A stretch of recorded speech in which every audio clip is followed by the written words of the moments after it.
بسم الله الرحمن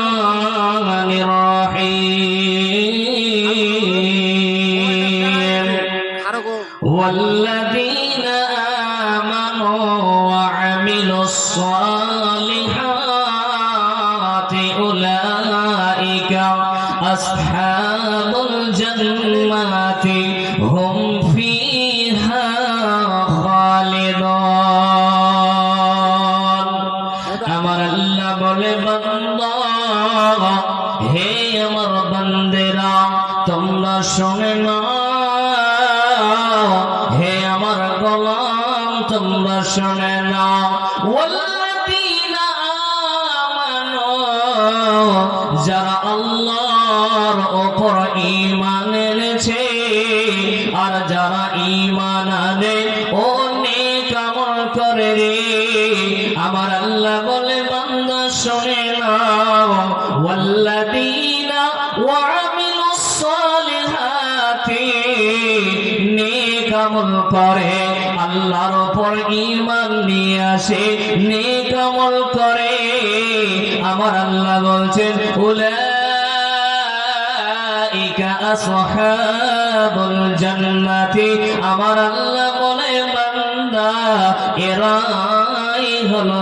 জান্নাতবাসী বলেন সুবহানাল্লাহ তাহলে বাবা আমার আল্লাহর কোরআন থেকে আমরা বুঝতে পারলাম আল্লাহ কোরআনুল কারীম সূরা বাকারায় বলছেন 82 নম্বর আয়াত ওয়াল্লাযীনা আমানু আল্লাহর উপর ঈমান আনতে হবে ঈমান আনার পরে বন্ধু আমার বাপজান আমার মা খালারা আপনাকে আমাকে নেক আমল করতে হবে এই ঈমান আনার কারণে আমরা নেক আমল করার কারণে আমার আল্লাহ বলছেন উলাইকা সাহাবুল জান্নাতি এরাই হলো জান্নাতবাসী শুধু তাই নয় আমার আল্লাহ বলছেন হুম ফিহা খালিদুন সেখানে তারা অনন্তকাল থাকবে সেখানে তারা চিরকাল থাকবে বা আপনাকে আমাকে আল্লাহর উপর ঈমান আনতে হবে তারপরে আমাদের একটি নেক আমল করতে হবে আমল করলে হবে না আমলে সলিহা করতে হবে নেক আমল করতে হবে তাহলে আল্লাহ তাবারক তাআলা আপনাকে আমাকে জান্নাতে প্রবেশ করাবেন বলেন সুবহানাল্লাহ শতমণ্ডলে বাপজান আমার আল্লাহর নবী বিশ্বনবী বলছেন লা তাদখুলুল জান্নাতা ইল্লা মুমিনুন ঈমানদার ব্যতীত জান্নাতে কেউ যেতে পারবে না ঈমানদার ব্যতীত জান্নাতে কেউ যেতে পারবে না মারে বন্ধে বেটি রে যতক্ষণ অবধি আপনি আল্লাহর উপর ঈমান এনেছেন আপনি অতক্ষণ অবধি জান্নাত যেতে পারবেন না এটা আমার কথা নয় বাবা স্বয়ং নবী মুহাম্মদুর রাসূলুল্লাহ সকলে বলেন সাল্লাল্লাহু তাআলা আলাইহি সাল্লাম বলছেন লা ইয়াদখুলুল জান্নাতা ইল্লা মুমিনুন ঈমানদার ব্যতীত মুমিন ব্যতীত কেউ জান্নাত যেতে পারবে না শুধু তাই নয় বাবা হে মা বোন বেটি খালা শুধু তাই নয় আল্লাহর নবী অন্য হাদিসে বলছেন লা তাদখুলুনাল জান্নাতা হাত্তা তুমিনু যতক্ষণ অবধি না তুমি ঈমান আনবে রে অতক্ষণ অবধি তুমি জান্নাত প্রবেশ করতে পারবে না বা মা বোন, এতক্ষণ যা শুনলেন, খালি কথাগুলো রেকর্ড করে রাখেন, কাজে আসবে। আল্লাহ নবী কি বলছেন?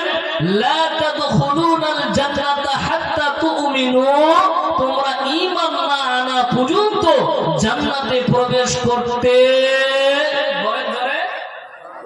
পারবে না। তাহলে ঈমান কেমন আনতে হবে? জি, যে লোকটা ঈমানদার ওই লোকটার দুনিয়াতে খুব বড় মুসিবত হবে, খুব কষ্টের দিন যাবে, বা বিভিন্ন ধরনের কষ্ট হবে, আল্লাহ তাকে পরীক্ষা করবে।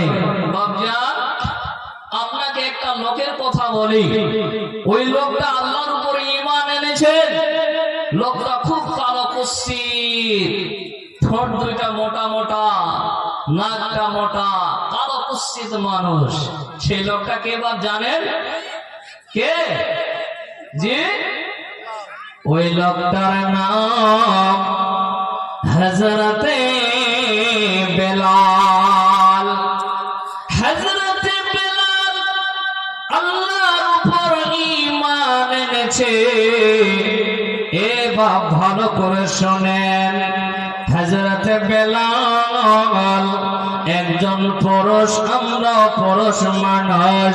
হযরতে বেলাল আল্লাহর উপর ঈমান এনেছেন। মক্কার নগরীতে আওয়াজ হলো, খবর গেল, হে উমাইয়া আবু জাহাল, তোমরা খবর রেখেছো রে, তোমরা খবর রেখেছো কি হযরত বেলাল আল্লাহর উপর ঈমান এনেছে। বাপজান, আমার হাদিসটা অনেকটা লম্বা, ভালো করে শুনেন। হযরত বেলালকে ডাকা হলো, এর বেলাল, তুমি আল্লাহর উপর ঈমান নিয়ে এসেছো, নবীর উপর ঈমান এনেছো। হযরত বেলাল বলে, জি আমি আল্লাহর উপর ঈমান এনেছি। এবার আবু জাহল উমাইয়া হযরত বেলালকে বলে, বেলাল বল বল বল, ঈমান ছাড়বি কি ছাড়বি নি বল। হযরত বেলাল বলে, না না না, আমি ঈমান ছাড়ব না। কালো কুৎসিত মানুষ আল্লাহর উপর ঈমান নিয়ে এসেছেন। বাপ দেখে হযরতে বেলালকে বলছেন, বেলাল বলো ঈমান ছাড়বে কি ছাড়বে নি বলো। হযরতে বেলাল বলছেন, না আমি ঈমান ছাড়ব না। উমাইয়া আবু জাহল বলছে, রে বেলাল দেখ তোর পিঠে চাবুক মারছি, দেখ দেখ। এর বেলাল, তুমি যাকে যার উপরে ঈমান এনেছ, এর বেলাল রে, এ বেলাল দেখ তোর পিঠে আমি চাবুক মারছি, বল এবার তোর আল্লাহ বড় না আমি বড় ভালো। ভাবজান আমার, হযরত বেলালকে চাবুক দিয়ে মারা হচ্ছে। হযরত বেলাল আল্লাহর উপর ঈমান এনেছেন। হযরত বেলাল বলে, উমাইয়া আবু জাহল তোমরা শুনে না, বাবা আমরা বাজারে গেলে হাড়ি কেনার জন্য ওই হাড়িটা নেওয়ার আগে আমরা ঠং ঠং করে বাজিয়ে দেখি কি দেখি না, বলেন যে হাড়িটা ভালো আছে কিনা দেখি না। বাপ, একটা আপনি হাড়ি কিনবেন, তো ওই হাড়িটা বাজিয়ে দেখবেন, আপনি ভালো করে দেখবেন যে ফুটো আছে নাকি। হযরত বেলাল বলে, উমাইয়া আবু জাহল তোমরা শোনো, আমার ঈমানকে তোমার মতো বেঈমান দিয়ে আমার ঈমানকে আল্লাহ মজবুত করে নিচ্ছে। হযরত বেলালকে বারবার চাবুক মারা হচ্ছে, বন্ধু মার বেটি রে, তবু বেলাল তাদেরকে আল্লাহ বলে মেনে নেই না। শুধু তাই নয় বাবা, হযরত বেলালকে দেওয়া হয়েছে। হাদিসের মধ্যে এসেছে একটা মাংসর টুকরো যদি ওই বালুর উপরে রাখা হয় তো ওই মাংসর টুকরোটা যেন গলে যাবে। সেই রকম বালুর উপরে হযরত বেলালকে শুইয়ে রাখা হয়েছে। হযরত বেলাল, ওই বেলালের উপরে পাথর চাপিয়ে দেওয়া হয়েছে। হযরত বেলাল ইয়া আহাদ বলে চিৎকার করছে। ভাইয়া,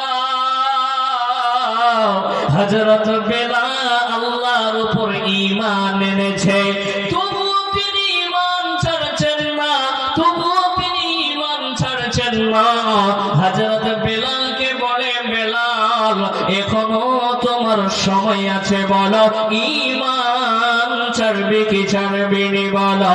বান্দার শুধু তাই নয়, হযরত বেলালকে ওই মক্কার নগরীতে হযরত বেলালের গলায় রশি বেঁধে দেওয়া হয়েছে। বাবা, এ ভাইজান, আমাদের মতো একজন মানুষ হযরত বেলাল, হযরত বেলালকে গলার মধ্যে রশি বেঁধে দিয়ে ছোট ছোট বাচ্চাদেরকে রশি ধরিয়ে দেওয়া হয়েছে। হযরত বেলালকে গ্রামে গ্রামে ঘুরিয়ে নিয়ে বেড়াচ্ছে। আহারে ভাইও, হযরত বেলাল কি চারিদিকে ঘুরে আনার পরে হযরত বেলালকে বলছেন, বেলাল বলো বলো ঈমান ছাড়বে কি ছাড়বে নি বলো। বাপজান, সাধারণ রোদ উঠলে আমরা খালি পায়ে চলতে পারি না, আর হযরত বেলালকে খালি গায়ে ওই বালুর উপরে শুয়ে দেওয়া হয়েছে। এত গরম বালু, এত গরম বালু, হযরত বেলালের মুখ থেকে ইয়া আহাদ করে বের হচ্ছে।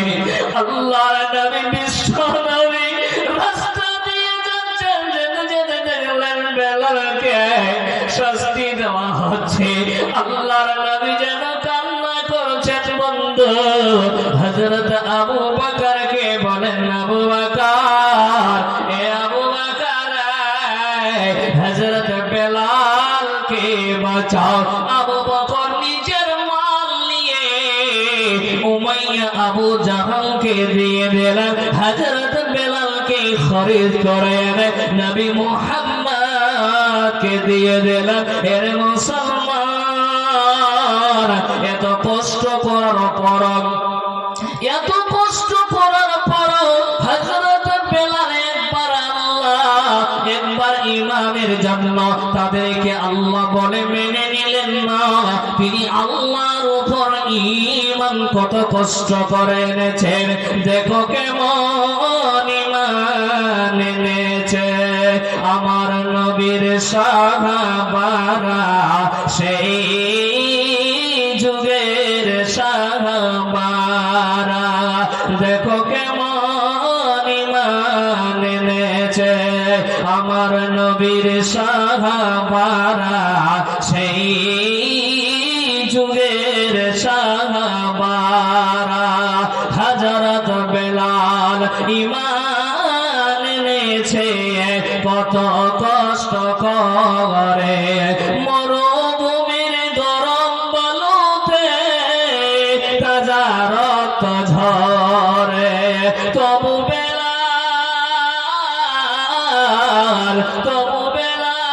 ছাড়িনি ঈমান, পড়ে কালেমা লা ইলাহা ইল্লাল্লাহ, দেখো কেমন ঈমান এনেছে আমার নবীর সাহাবারা, সেই যুগের সাহাবারা, দেখো কেমন ঈমান এনেছে আমার নবীর সাহাবারা, সেই যুগের সাহাবারা।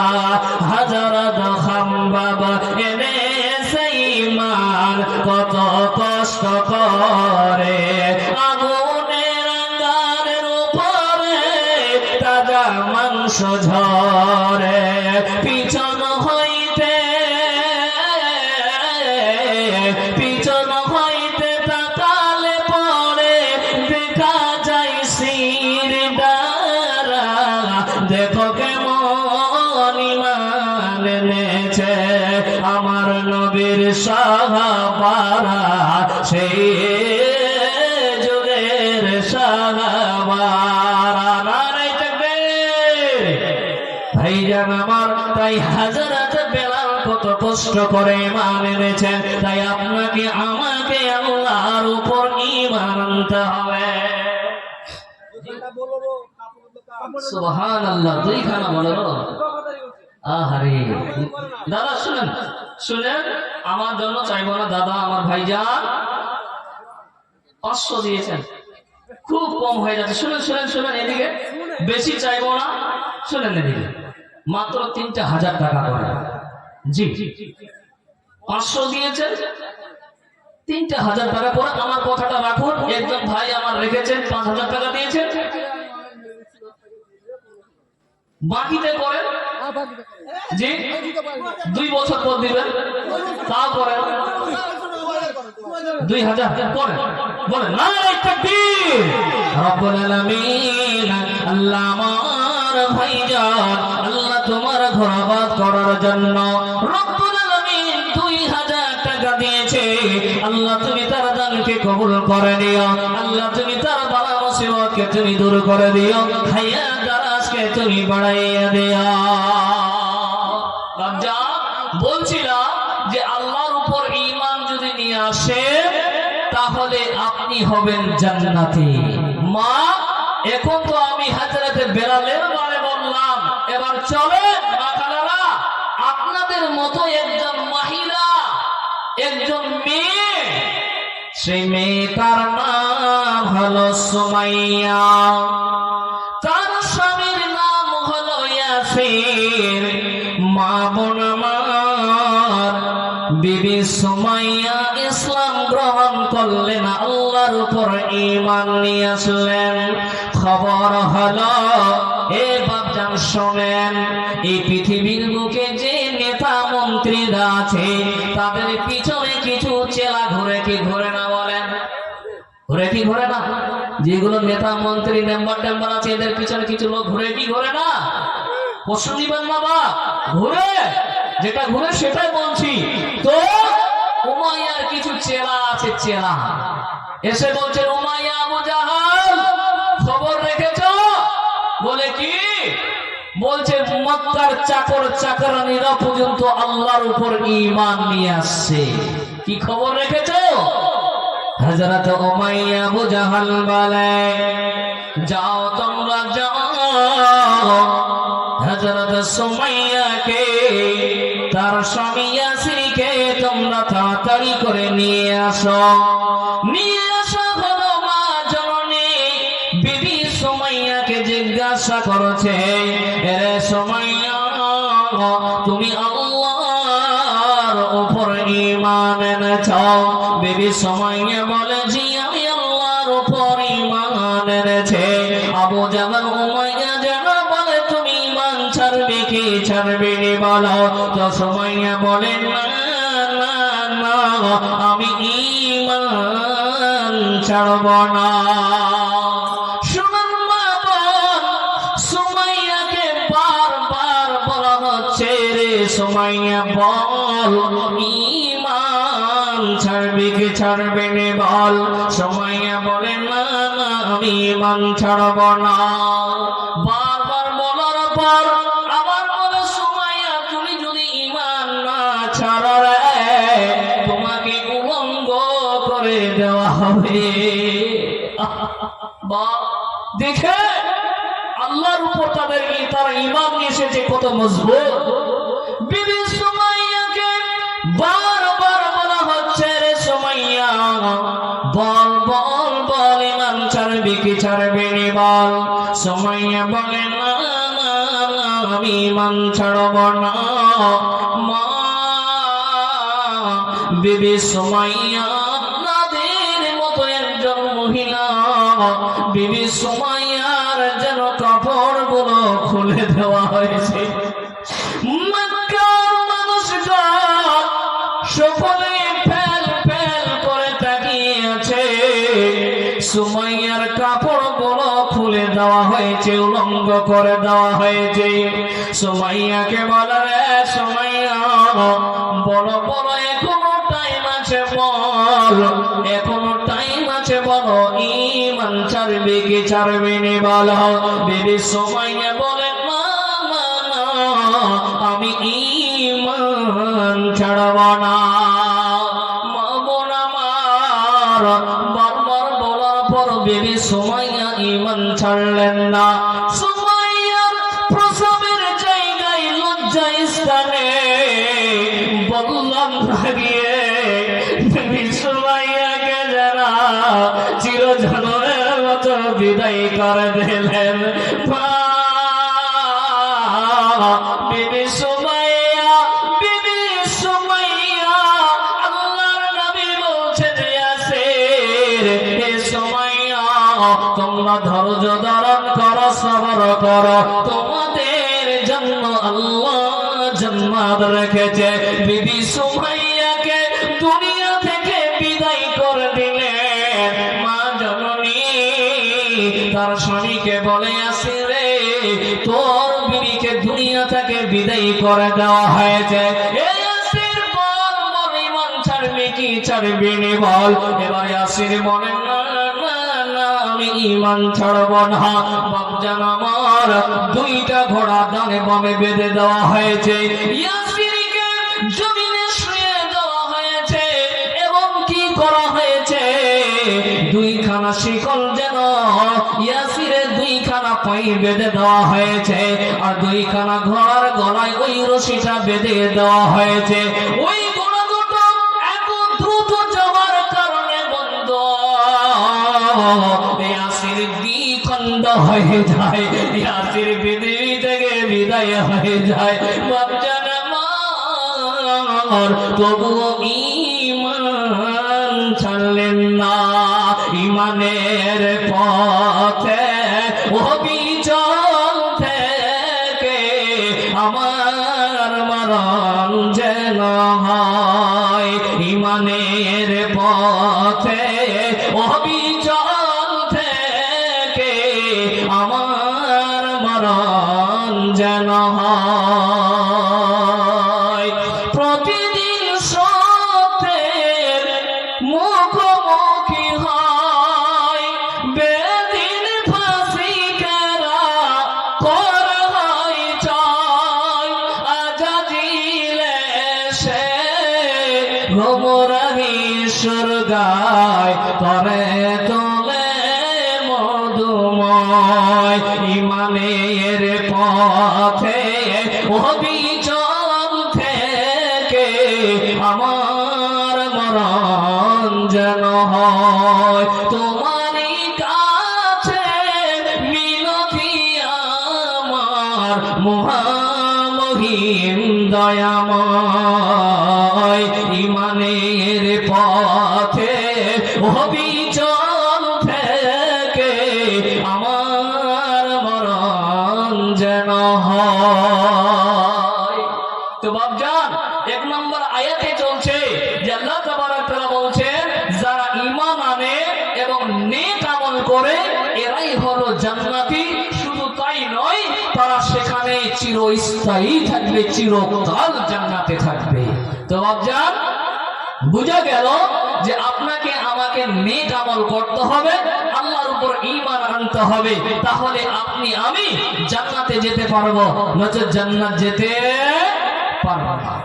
জি, এবার চলেন 2 নম্বর আয়াতে চলে যাই। সূরা ফাতিহা 17 নম্বর আয়াত। আল্লাহ তাবারক তাআলা কি বলছেন?